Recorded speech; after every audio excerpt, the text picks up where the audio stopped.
Hello friends, garden मंत्रा में आपका स्वागत है। आज मैं आपके लिए लेके आया हूँ एक पेरेनियल प्लांट। पेरेनियल प्लांट मतलब जो सालों साल चलते रहते हैं और उसको फूल आते ही रहते हैं। तो वैसा एक प्लांट है जिसको कहते हैं टिकोमा। अभी इसका ये ग्रोइंग सीज़न है। तो ये बुशेस में देखिए, ये ऐसे छोटे छोटे बुश इसके तैयार हो जाते हैं और इसके ऊपर से एक स्टॉक निकलता है ऐसे, और इसके ऊपर ये फूल लगते हैं। तो इसकी हम लोग जब एक कैरिया बनाते हैं, या देखिए मैंने इसका पूरा एक आइलैंड बनाया है, तो ये आइलैंड में बहुत ही ज़्यादा खूबसूरत दिखता है।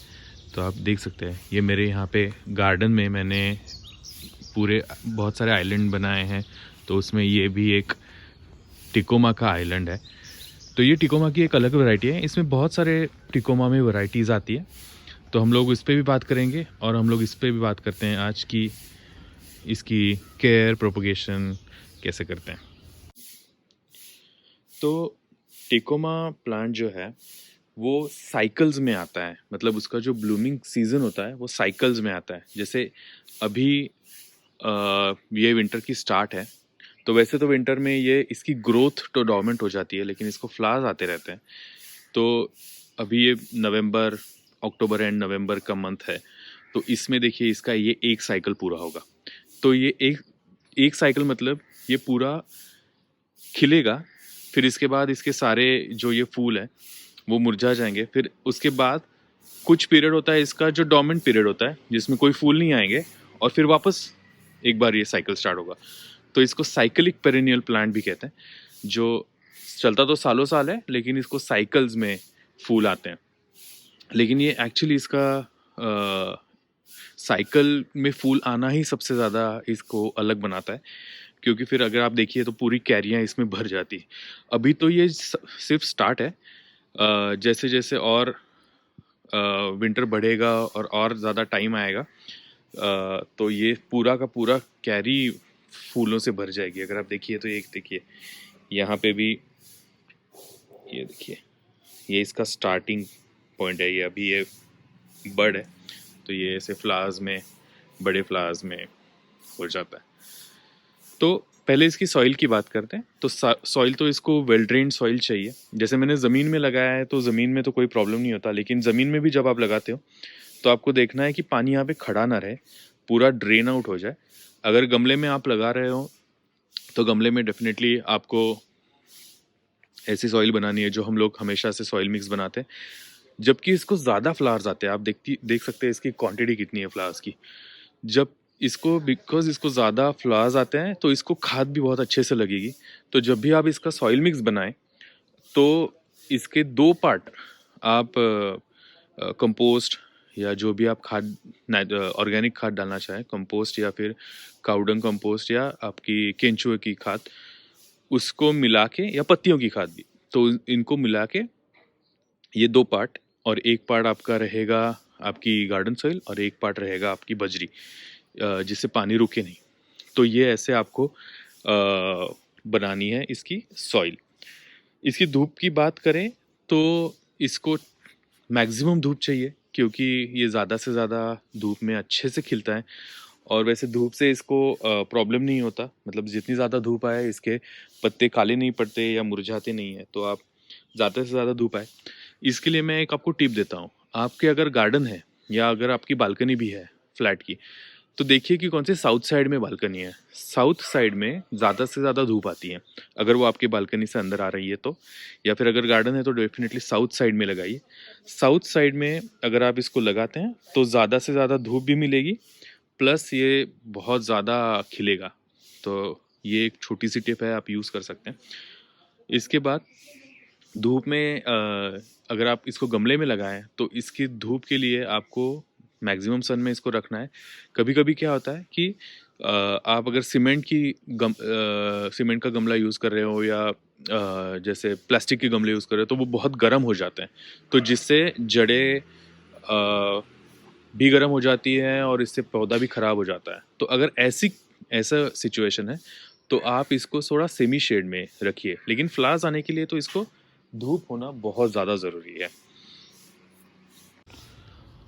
अब बात करते हैं इसके फर्टिलाइज़र्स के बारे में। तो फर्टिलाइज़र्स ये पौधे के लिए बहुत ज़रूरी है। तो जैसे हम लोग गमले में सॉइल मिक्स या पॉटिंग मिक्स बनाते हैं, तो उसमें तो हम लोग 2 पोर्शन हम कंपोस्ट की डाल ही रहे हैं। लेकिन फिर भी इसको वीकली इसको फर्टिलाइज़र्स की ज़रूरत होती है और साल में 2 बार अच्छे से फर्टिलाइज़र्स की भी ज़रूरत होती है।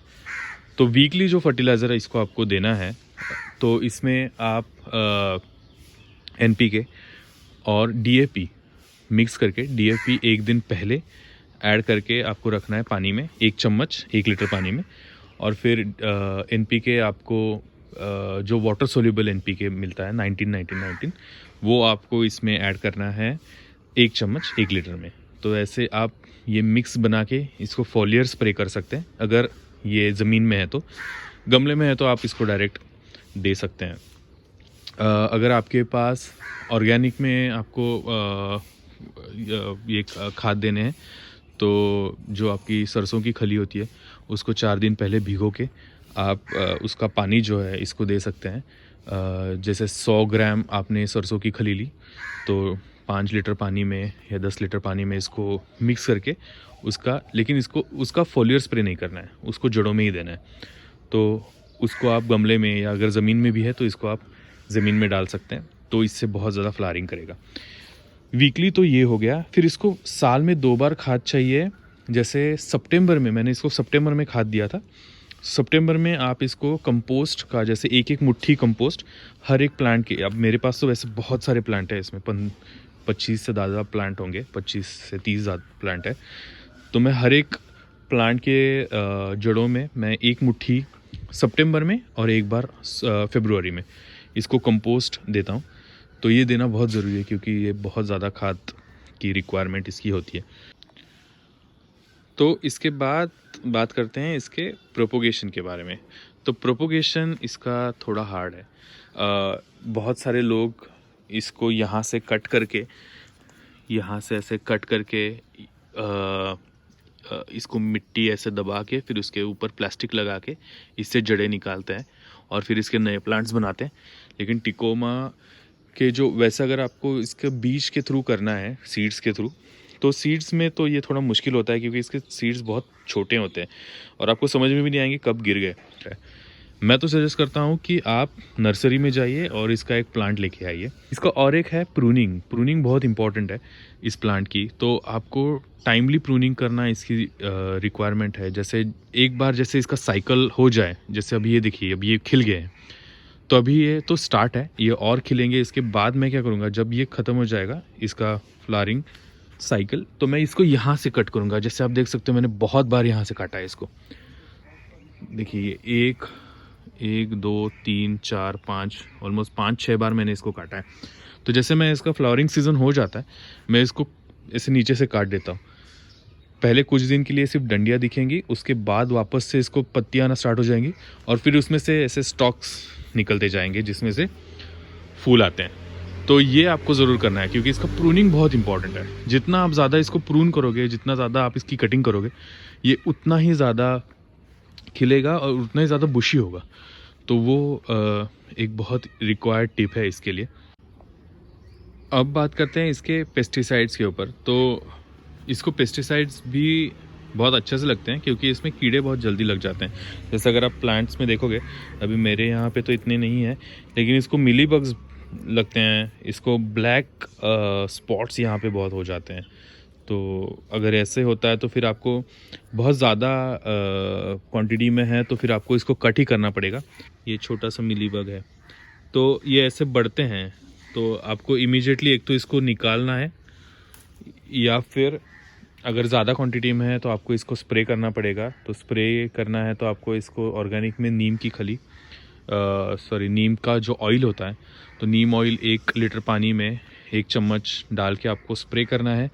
और अगर नीम का ऑयल नहीं है तो सोप वाटर होता है, तो सोप वाटर लेके आप उसको स्प्रे कर सकते हैं। आपके पास अगर नीम की पत्तियां हैं तो उसको पीस के उसका पानी निकाल के फिर उसको सोप वाटर में ऐड करके इसको स्प्रे कर सकते हो। तो मुझे बताइए, आपको ये टिकोमा कि वैरायटी कैसी लगी। वैसे इसमें बहुत सारे वैराइटीज़ होते हैं, जैसे ये अभी मेरे पास ऑरेंज कलर का है, इसमें येलो कलर होता है, रेड कलर होता है, पिंक कलर होता है, वाइट कलर होता है।